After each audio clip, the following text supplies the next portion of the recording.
请徐导跟我们优酷的网友们打个招呼。Hello。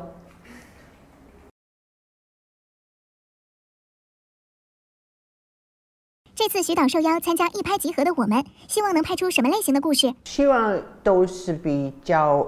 讲普通生活，可是那个观点比较独特的了。然后我也喜欢看一些比较轻松一点的，激情一点无所谓。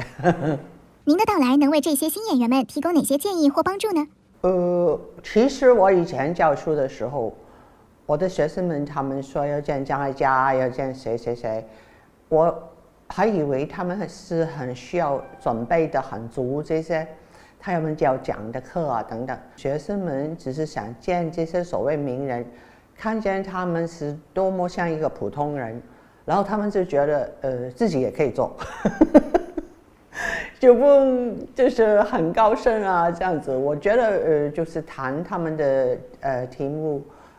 越落地越贴近现实，跟这些真实碰到的问题比较好一点，而不多谈那些很空泛的理论啊，很高深的学问啊。就是实践大于理论。哎，对对对，我觉得。提到徐导，会有很多标签，比如中国第一女导演、影后制造机。这些标签对于您来说意味着什么？还有呢，就是没有结婚啊，没有小孩啊，然后还出租屋啊，做店。我觉得这些就是因为其实都是事实，也无所谓，不讲太多的很闷。我觉得我自己听都听到闷了，而且我一点不介意，可是不会讲太多。那如果是赞美我的事也是，你说的太多呢，就觉得大家都很闷。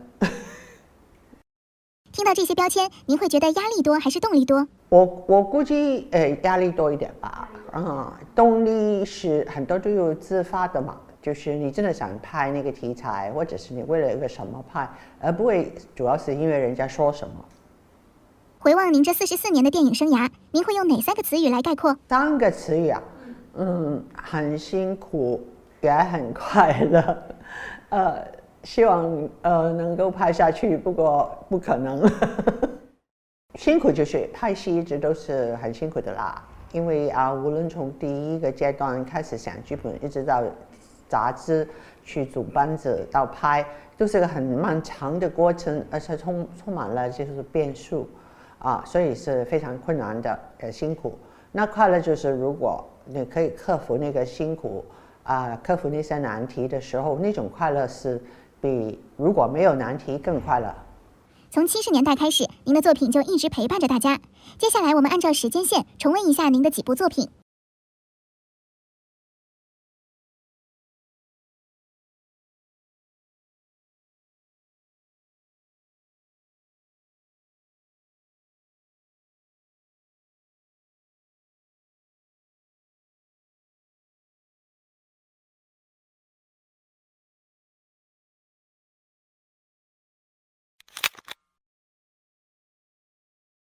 很多影评对封节前半个小时充斥着跳跃的一些剪辑方式表示不解。对于这种剪辑手法，您当时是怎么思考的？当时只试验而已，就是试试行不行，然后就一轮一轮的给一些朋友跟同事一块看了是不是这个效应。可是我们觉得很困难，因为如果我们已经一早都是局内的，都知道那个故事，所以其实得做好了，让观众看才能知道。对于影片死后生子的结局，据说您做了很多次修改，最后用这一版结束的原因是什么？这版可能比较让人感觉震撼跟惊讶吧，因为到底是拿到电影院放的，有很多人就觉得有点过分跟哗众取宠，尤其是我觉得在现在这个年代可能不会太接受，可是在70年代呢，其实一般的戏都是比较暴烈啊、血腥啊，这种才能被接受。在当时看来，以这样的方式作为结局，是想表达什么样的意义？那个时候其实是要拍出来，让得到一些正面的反馈，跟观众的欣赏，多于表达自己的一些什么人生哲理啊、道理啊这些东西的不过如果说要表达的就是这个结尾，其实是在一个很凶残的谋杀以后有一个小孩诞生，那是表示一种所谓永恒的期望这种东西啊。外界评价这部影片是您职业生涯中的一个重要转折点，您自己认为呢？那部电影在拍了有10多年期都不受欢迎，那个戏又是又得奖又卖座的。这部作品当时也给您带来很多的信心，对于您以后的创作有没有一些帮助？那当然了，如果你有一部成功的电影，以后找投资人就比较容易啊。这部影片是一部悲情结尾的片子，据说当时是准备给它一个喜剧结尾的。没有啊，我们没有想着给他一个好的结尾的，因为其实好像是周润发事后其实他跟我说，不如我到东北去找姨妈吧，这样的。我有点不相信他会再去东北。另外，我觉得如果已经把他推得那么低，突然来一个周润发，可能也救不了他了。所以就没有接受哈。很多女生看完了这部电影之后，觉得张家安这种类型的男生就是他们的理想型，因为他又帅，情绪也稳定。当时在设定人物形象时是如何考量的？我其实是看了有一个失之愈合的片子《无人知晓》，是讲一个家里一个妈妈把4个小孩放下，然后他们度过了几年没有家长，最大的男孩才12岁。而且这个男孩是拿了当年的戛纳的最佳拿了影帝的。那我看了这部电影3遍，每一场都非常感动。我特别喜欢这个男主演，因为他的样子很像一些漫画里头的男孩，就是很眉毛很粗，然后样子有点像画这样子的，我很喜欢。所以就其实也有另外一个事，就是他剧本来到他叫安嘛。我以为她是个女孩，全主任就以为她是个男孩。然后我问编剧这是男的女的，他才说是男的。所以我们就找，然后其实我们找了很久，最后是找了差不多100个人，然后最后有一个副导演跟了这个男孩回家，这样才找到的。那么这个设想其实就是那个就是那个失之愈合的戏里头的12岁男生。他也有点像漫画。您觉得如果张家安成家的话，他会是一个什么样的老公？我感觉有可能她的老公应该是一个比较安静的人，而且可能精力各方面都没有他的老婆好，所以比较早死啊。因为他的太太不是也有提示他穿的牛仔裤很窄嘛，所以他应该是比较瘦的。这部影片拍摄很顺利，只用了15天就完成。您之前说最难的部分其实是剪辑，这部分具体是难在哪里？对啊，因为他当时已经差不多多少年前啊，15年前我自己就没试过拍一个戏，这个剧情是不推进的，都是堆砌了一些日常生活，然后把它们凝聚成一个有爆发点的东西。其实不知道爆发点在哪里，给很多人看，连我们组里的人都看了一头雾水。因为那个爆发点其实是音乐，那么我们当时没音乐，就没有一个感情上的爆发点了。看来看去都觉得什么都没发生，什么都没事，然后大家都很闷所以我就很沮丧。可是我觉得每一次你去试一下这样的东西，让你觉得惊险万分的呢，你才会有进步。所以最后就发现，其实大家都觉得这个感情的爆发点，每一场戏都是他们自己在对，然后笑，然后才演给我看的他们的默契好极了。电影除了前期的资金问题，在拍摄当中还遇到一些什么样的困难？主要是跟那些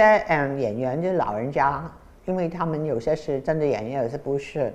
那么怎么样去启发他们的戏抓住他们的戏有些是他们自然表示，有一些是几乎像纪录片我们抓了他们都不知道这样子还好这个戏老人家的全面性的那个给人家的那个反应都是这些观众的反应都是好的，所以没有人说我们不对。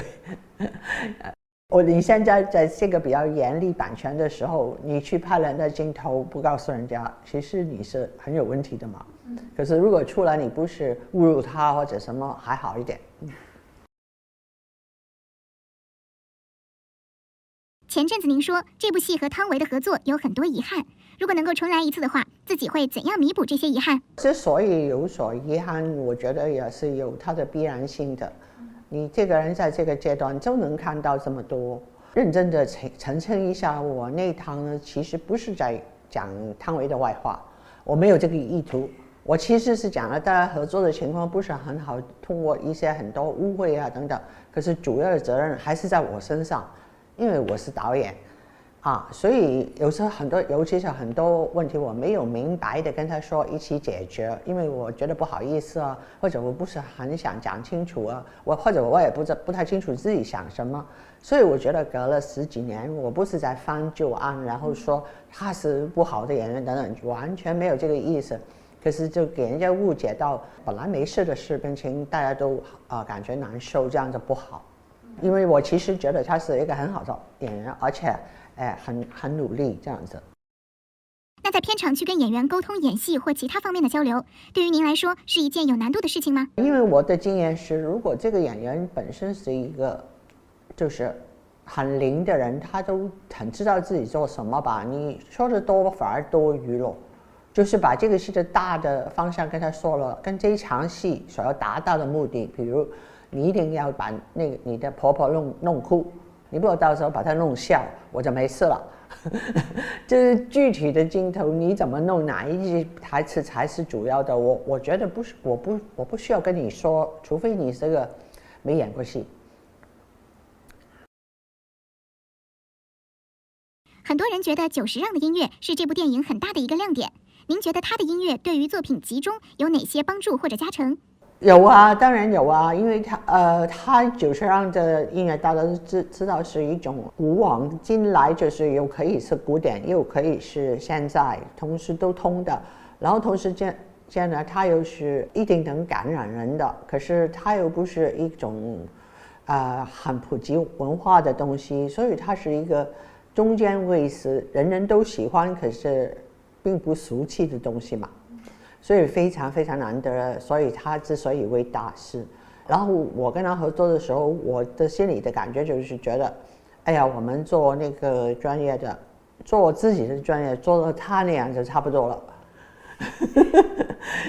因为一定是就是尽善尽美，然后完全非常严谨，可是完全达到他要做的目的。那么我老实说，我自己当导演到现在还是有时候试一试。不知道行不行这样子，他可能自己偷偷去试吧，可是出来是一定行的。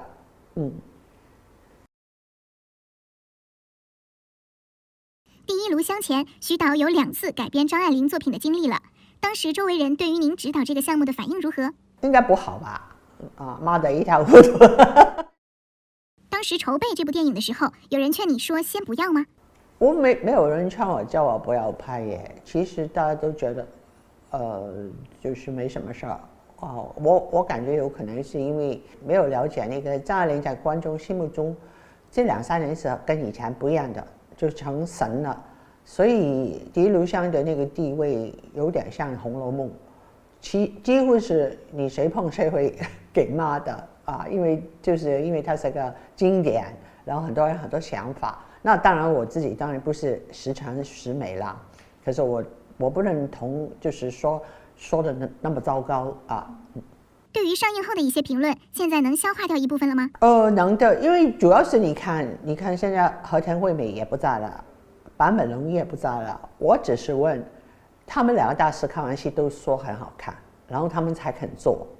和田惠美看完剧本，然后还不停的找张爱玲的东西来，那我觉得是主要是对不起他们，让这个戏的评论那么差。这会对您之后在选角或者创作改编的时候会有一些什么样的影响吗？现在我觉得有一个问题，就是作为导演，我没有好好的把一个小说改成一个电影媒介的东西，也没有好好的考虑它的时代性。因为它的时代性这个东西是相对的。如果你是40年代，张爱玲在40年代写40年代，现在我们是在隔了1个世纪，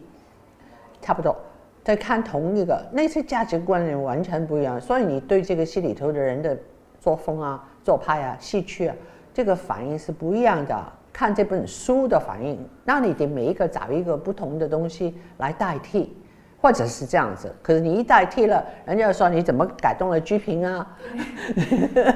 所以是有这个难度的。虽然我当然不是说没有人能做得到，我觉得是会有人做得到的。之前采访中您曾说想要尝试拍网剧，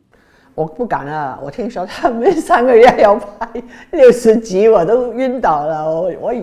我觉得今生也不能拍了网剧。现在已经打消这个念头了。打消念头了。最后，对于接下来内地电影和港影的发展，您有什么样的期待？其实我不是老是把内地跟香港分得很清楚，说这边好那边不好那个的。另外就是我也不觉得电影永远都是往好的那方面发展的。也许突然有一堆导演出来特别的有才华，日本电影比如60、70年代出了好多大导演。到了80年代、90年代没有了，然后就没有什么好电影了，好的电影都是电视，所以是这种历史上的东西是不好说，也不一定是你没有好的电影就你可以想办法去克服。我觉得是怎么讲一种天意有点